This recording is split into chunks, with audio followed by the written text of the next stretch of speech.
I'm State Representative Bruce Dammeier, and it's my privilege to represent the good people of the 25th District. I'm down here, it's day 52 of our 60-day session, so we're down to almost our last week.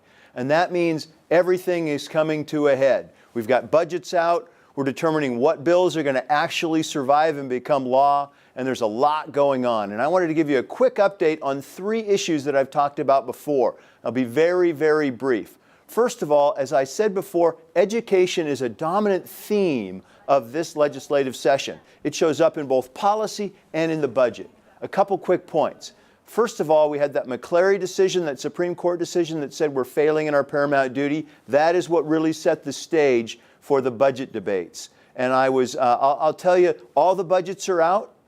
We've got the House Republican budget, the House Democrat budget, and the Senate budget out, and the governor's budget. They're all out on the table now, so we know what we're dealing with. And I'll tell you, I'm extremely disappointed that the budgets that are likely to pass both include punting us not paying one of the bills that are due to our schools.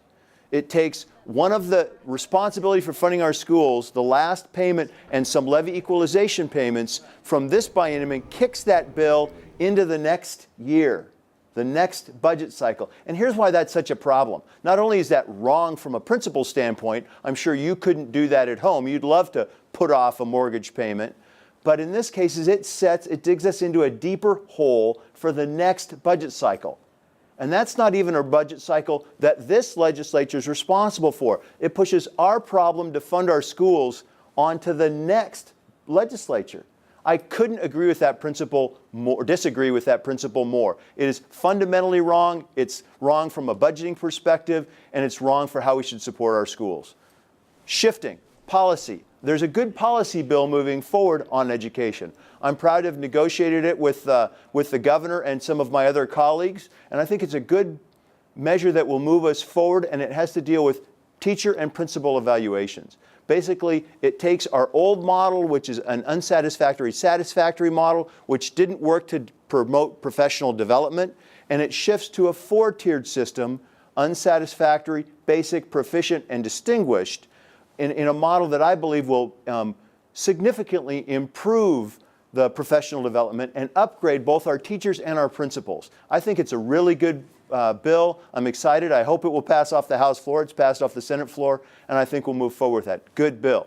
The final bill I want to talk about has to do with jobs. We've talked about all along that jobs are the most important thing. We've got to get our citizens back to work. And there's 2 bills I've talked about before, and I wanted to give you a quick update on them.